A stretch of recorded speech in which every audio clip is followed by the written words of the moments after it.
My husband served me divorce papers while I was locked inside a mental institution. He thought I was powerless. He was so wrong. Let me take you back.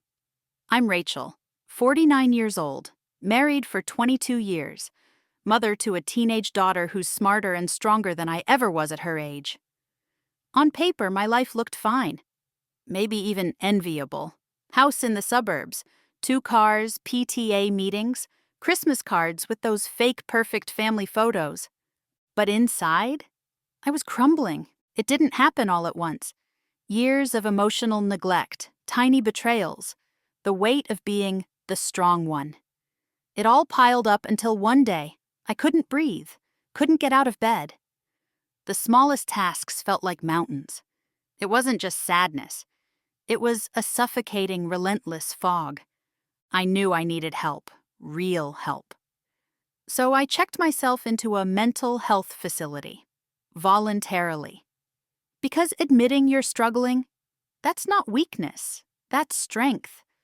But while I was inside, focusing on therapy, trying to piece myself back together, my husband was busy writing his own narrative. One morning, a nurse came to my room with a white envelope. She looked uncomfortable, wouldn't meet my eyes. "It's legal documents," she said softly. My hands were shaking as I opened it. Divorce papers, filed by him. And it wasn't just a divorce. No, he was claiming I was mentally unfit to manage our finances, to co-parent our daughter, to even function as an adult. He was going after everything, the house, our savings, even full custody. I remember sitting there in that sterile room, reading his words over and over. Rachel is incapable of managing herself, let alone our family's assets or child. This man who had ignored me, gaslit me, belittled me for years, was now using my illness as ammunition. He thought I'd be too weak to fight back. That being in a mental institution made me vulnerable, invisible, powerless. But here's the thing about hitting rock bottom. There's nowhere to go but up. In that moment, something shifted inside me. The woman he thought he'd broken wasn't gone. She was just regrouping. He filed those papers thinking I was out of the game. He had no idea I was about to play my strongest hand. And this time, it would be checkmate. The divorce papers weren't a shock. The timing was. I always knew my husband wasn't loyal. Not in the dramatic, obvious way. More like slow erosion. Subtle neglect. Emotional abandonment. Over the years, he stopped listening. Stopped seeing me. Conversations turned into lectures. My needs became complaints. My struggles, drama. But I never thought he'd sink this low. Filing for divorce while I was in a mental health facility? That was calculated, cowardly, and worst of all, strategic. He thought I was cornered. But what he didn't realize was that even behind locked doors, I had allies. Jenna, my best friend since college, a pit bull in heels.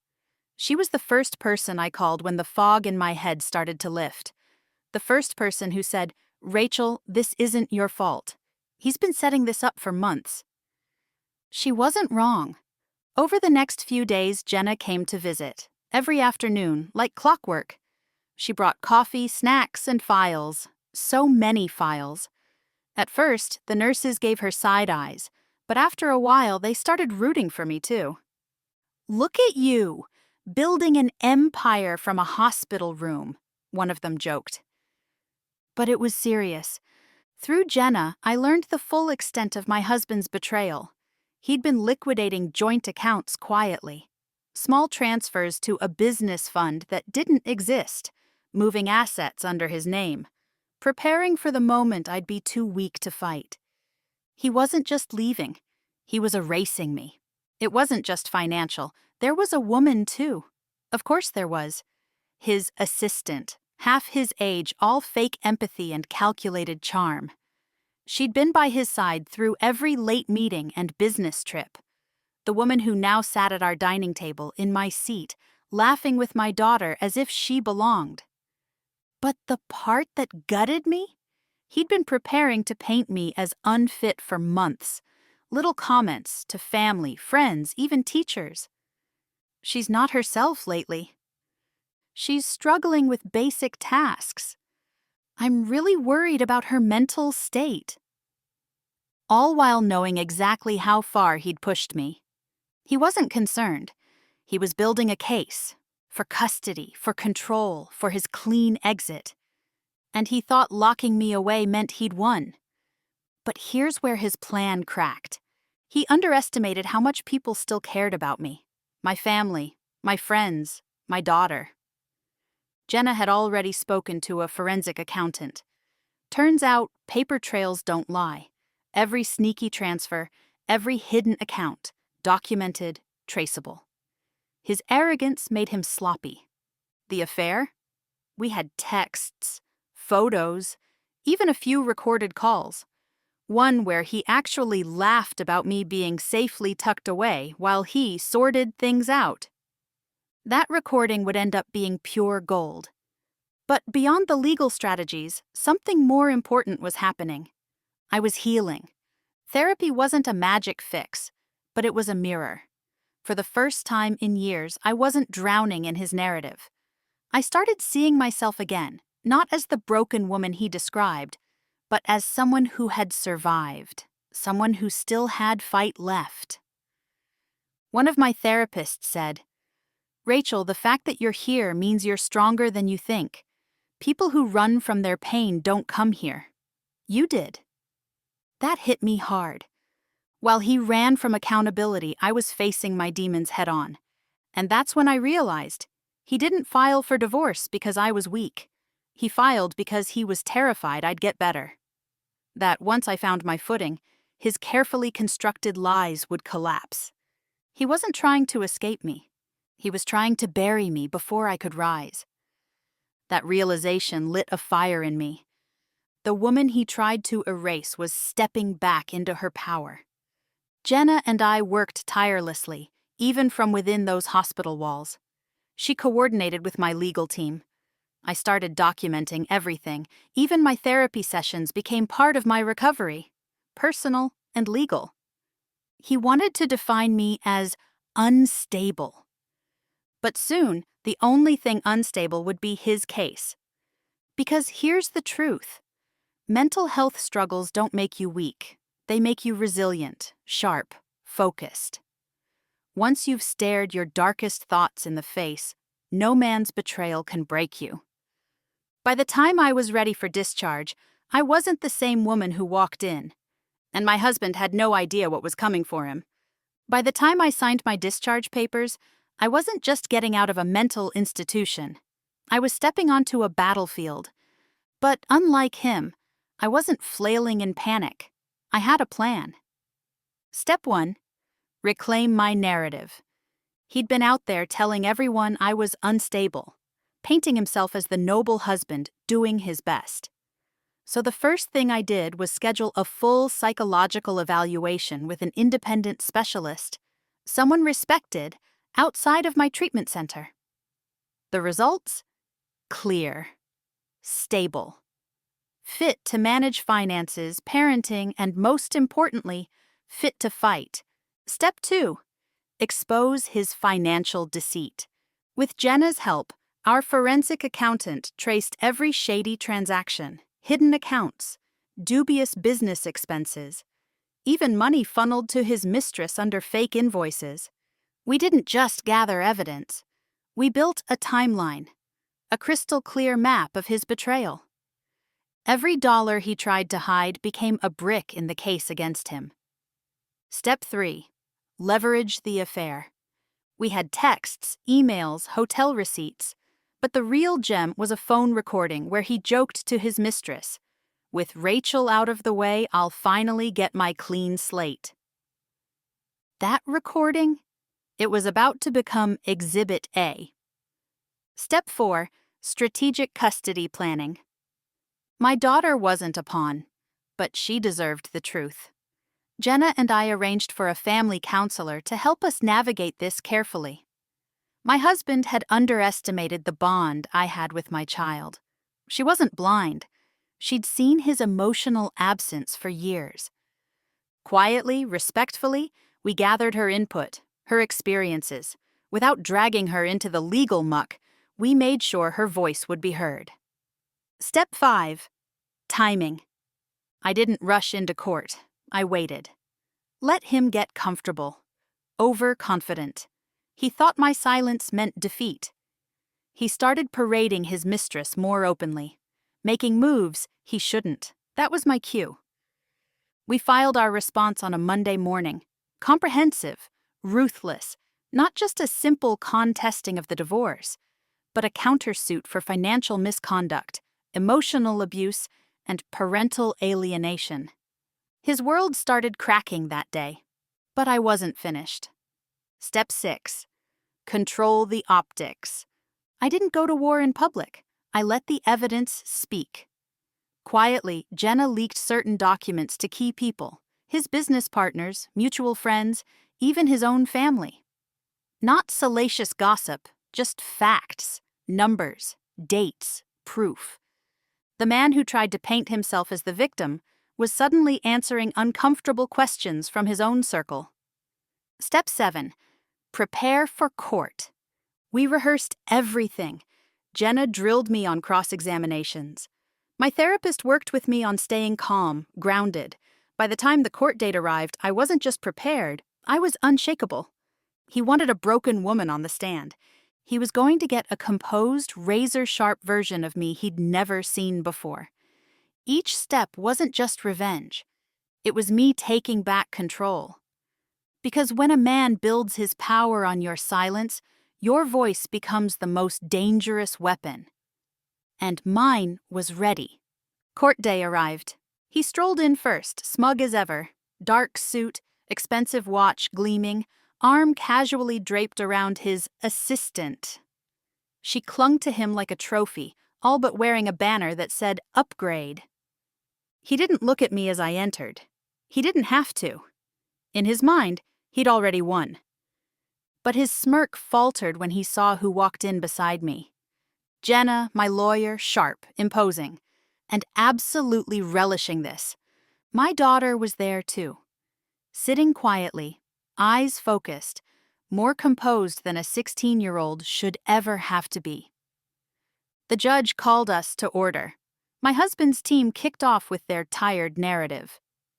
Your Honor, Mrs. Reynolds has been under psychiatric care for several months, rendering her incapable of managing family affairs or maintaining custody of her daughter. Blah, blah, blah. Their tone was condescending, clinical, as if I wasn't even in the room, as if my existence had been reduced to a medical footnote. Then it was our turn. Jenna stood, calm and lethal. Your Honor, while the opposing party has been busy crafting fiction, we've been gathering facts. Exhibit by exhibit, she dismantled his case. First, the financial records, transfers to secret accounts, false business expenses that conveniently aligned with romantic getaways, payments to his mistress, disguised as consulting fees. Then came the recorded phone call. The courtroom went dead silent as his own voice echoed through the speakers. With Rachel out of the way, I'll finally get my clean slate. His face went pale. And then, the final blow. My psychological evaluation, clear, stable, fit. Signed by 2 independent professionals with more credibility than his entire legal team combined. When Jenna rested our case, the judge turned to me directly. Mrs. Reynolds, do you have anything to add? I stood up, straightened my blazer, met my husband's eyes for the first time that day. Yes, Your Honor, I just want to say, I checked myself into treatment because I wanted to get better. Not for him. Not even for this case. For me. Because real strength isn't pretending you're fine. It's knowing when you need help, and having the courage to get it. I paused. Let that sink in. I might have been in a mental institution, But I never lost my mind. I never lost my dignity. He did. The judge nodded. My husband looked like he'd swallowed nails. But the twist wasn't over. As the judge began ruling in my favor, joint custody, control over my share of assets, sanctions against my husband for financial misconduct, my daughter stood up. "Your Honor, may I say something?" The courtroom held its breath. The judge allowed it. With a steady voice, she said, "My mom was there for me every day growing up, even when my dad wasn't. He doesn't get to decide she's unfit now, just because it's convenient for him." It was simple, powerful, and it hit harder than any legal argument ever could. My husband's empire of lies crumbled in that moment. The verdict was swift and devastating for him. Outside the courtroom, he tried to save face. "You'll regret this, Rachel," he said under his breath. I smiled.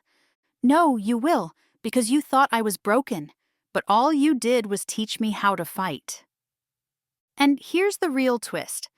The mental institution didn't weaken me. It sharpened me. Because once you've sat in a sterile room, faced your darkest thoughts, and come out the other side, no man's betrayal feels bigger than you. He tried to bury me. Instead, he watched me resurrect myself in front of a judge, our daughter, and a courtroom full of witnesses. He thought he was writing my ending, but I had already rewritten it. And I wasn't finished yet. The courtroom was buzzing as people filed out, whispering behind hands, sneaking glances at me. I didn't care. I had what I came for, my dignity, my rights, and most importantly, my daughter. My husband, on the other hand, stood frozen. For the first time in our entire marriage, he was speechless. His mistress hovered awkwardly, her eyes darting around, suddenly very aware that her clean slate had just been stained in public record. He tried to catch up to me as we left the building. "Rachel, don't think this makes you better than me." I stopped, turned slowly. "This doesn't make me better than you," I said, voice calm, steady. "It proves I always was." He opened his mouth, but nothing came out. Typical. For years, he spoke over me, spun his version of reality. But today, facts, not his fantasies, had the final word. Walking to my car, my daughter slipped her hand into mine. "I'm proud of you, Mom." No lawsuit, no courtroom victory could top that. As we drove home, a strange calm settled over me. I wasn't angry, not anymore. The weight of his manipulation, his control had finally lifted. He thought the mental institution would be my undoing. But it was my reset. Inside those walls, I learned how to face the parts of myself I'd ignored for years. I found clarity, strength, perspective. He came to bury me, but I used the dirt he threw to build my foundation. I was never powerless. I was patient. And today, patience won. A week later, mutual acquaintances started reaching out. Small messages at first. "Didn't know the full story, Rachel. Good for you. Takes guts to do what you did." Funny how quickly narratives change when the truth sees daylight. As for him, his professional reputation took a hit. Partners distanced themselves. Clients questioned his ethics. His assistant suddenly had better offers elsewhere. Karma moves fast when you grease the wheels with facts. And me? I didn't need revenge in the loud, dramatic sense. Watching him drown in his own lies was more than enough, because the real victory wasn't in the courtroom. It was sitting quietly across from him, unbothered, while he realized the woman he thought was broken had just orchestrated his very public defeat. He thought I was powerless. But now he knows. You never corner a woman who's already fought her way back from the edge. That's how you lose everything.